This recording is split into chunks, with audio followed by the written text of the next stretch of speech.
All right, so yesterday I put this video out and I decided to take it down.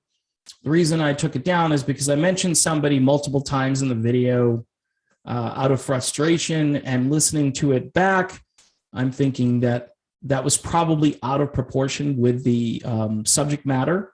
I was talking about Tulsi Gabbard and the fact that she joined Rumble, and I was also talking about political philosophies and how having the greatest political philosophy in the world on paper is not going to resonate with most Americans, no matter how you try to sell it. All right. I think most of us are becoming apolitical or black-pilled, or we know what we believe in. You may call me a right-winger. I do have sympathies a lot of times for people on the left, like my friend Pasta from the Convo Couch. I mention him because we agree on a lot of things. And I agree with Tulsi Gabbard going to Rumble. It's funny, a lot of the comments on Twitter have been, oh, why didn't she choose Odyssey or some other platform? I'm like, because Odyssey's going nowhere. You can watch Rumble on your Roku, all right? Now, I know there's an unofficial Odyssey app over there as well, but it doesn't work right. And right now, we need really strong alternatives and real communication where people can sit down on a couch, maybe the Convo couch or any kind of couch.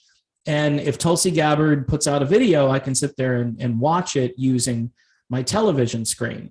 I think that's far more effective than making this, for your phone only, or for computer screens that are smaller and harder to, harder to use in general. You want to make this user friendly. And I think Tulsi Gabbard recognized that. And by the way, so did Glenn Greenwald yesterday.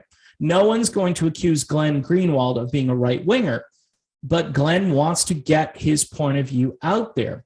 People on the right need to hear what Glenn Greenwald has to say. And same with Tulsi Gabbard. I think Tulsi Gabbard is getting ready to become a GOP person at some point. Now, I know that will make people upset. What I've told people in the last few months, though, is that this idea that you're going to become a libertarian, and I've experimented with all the parties, Green Party, Libertarian Party, I've looked at them all. Now, the Greens are a bunch of authoritarian neoliberals. They're just controlled opposition for the Democrats or whatever, and they're not going anywhere. They don't put good people out there. They put people out there that want to find this narrow little group of anarchists. And I'm starting to see this over in the Libertarian Party as well. These aren't serious movements unless they try to appeal to working class people who want to make ends meet, who want the government to leave them alone, or if the government creates a problem, guess what? The government should come along and try to help people, like last year, people who lost their jobs, right? And through no fault of their own. So I believe the government, you should be able to sue the government and say, all right, you stopped me from working. By the way, it was not a floating particle drifting around. And it only, by the way, if you go to a restaurant, that particle, when you sit down, apparently goes off into the stratosphere. But if you're standing in a restaurant, the particle follows you around. I'm just putting it out there. This is how ridiculous and crazy all of this has been from the get-go. But in any event, if the government created a problem, then guess what? The government is obligated to help you until they fix the problem or leave you alone, or both. All right. Now, we know it's completely ineffective to do either one of those things, but if you're going to bail out a car company, if you're going to bail out a mortgage company, if you're going to bail out Wall Street, oligarchy type people, then guess what? The little guy living in Duluth needs a bailout. All right. And so I'm empathetic there. This is why politics as we've known it, all right, is starting to evaporate. It's starting to just, you cannot just put someone in, hey, I'm in the right wing box, I'm in the left wing box, I'm in, no. And this is why libertarians aren't going to be effective, because they are the boxiest people I've ever seen. maybe the Greens too, but they have this wonderful, beautiful political philosophy, and they need more people to hear it. Meanwhile, all they do is talk about things like, more pot, because we need to medicate more, because if society is going to go down the drain, we need more pot, right?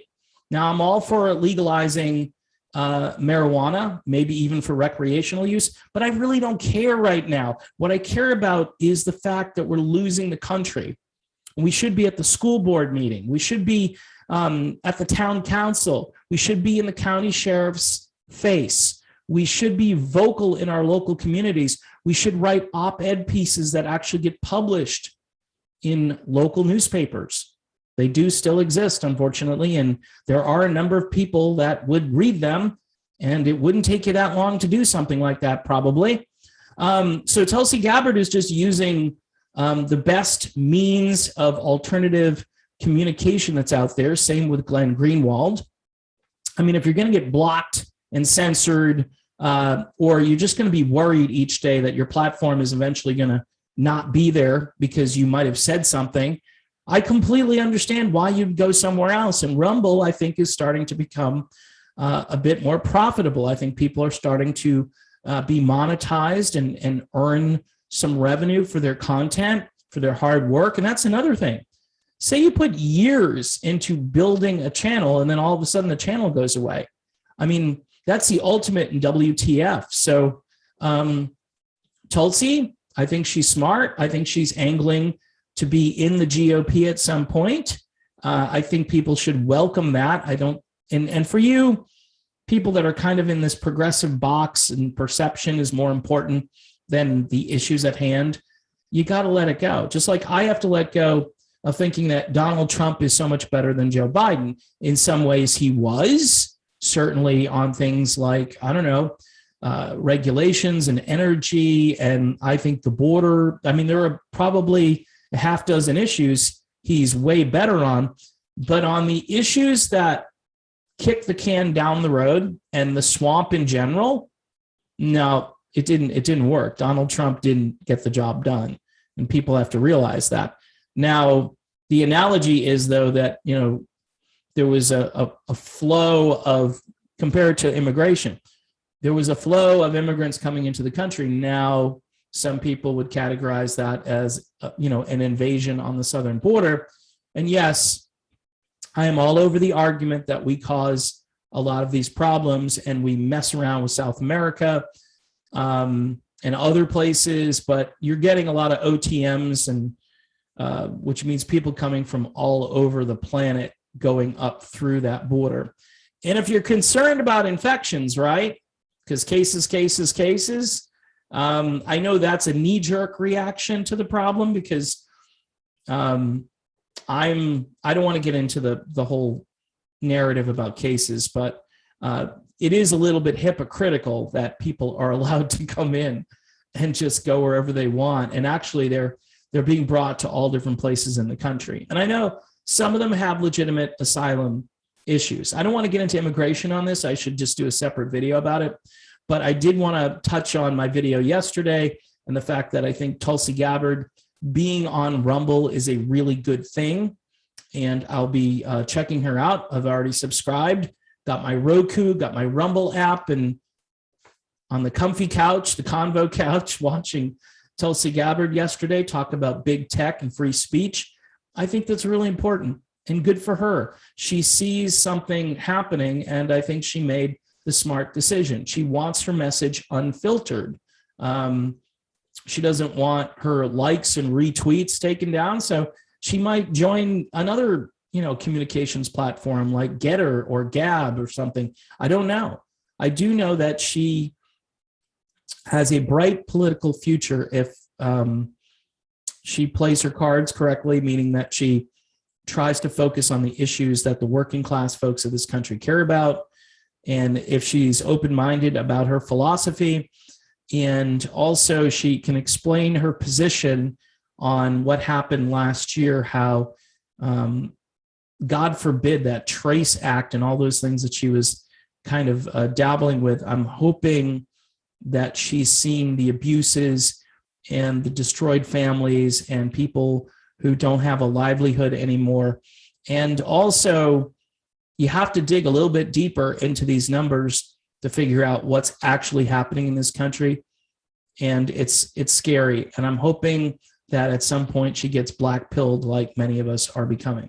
So she's got too much aloha, and the aloha is great. I've debated this for a while. The aloha is great, and it works when you meet somebody. She walks into a room and she's got the smile, and then you hear about other things that she's into, like the Council on Foreign Relations. So she might want to explain herself a little bit on a couple of things, especially on the lockdowns and on the Council on Foreign Relations. I don't know. Those things will always make me very concerned.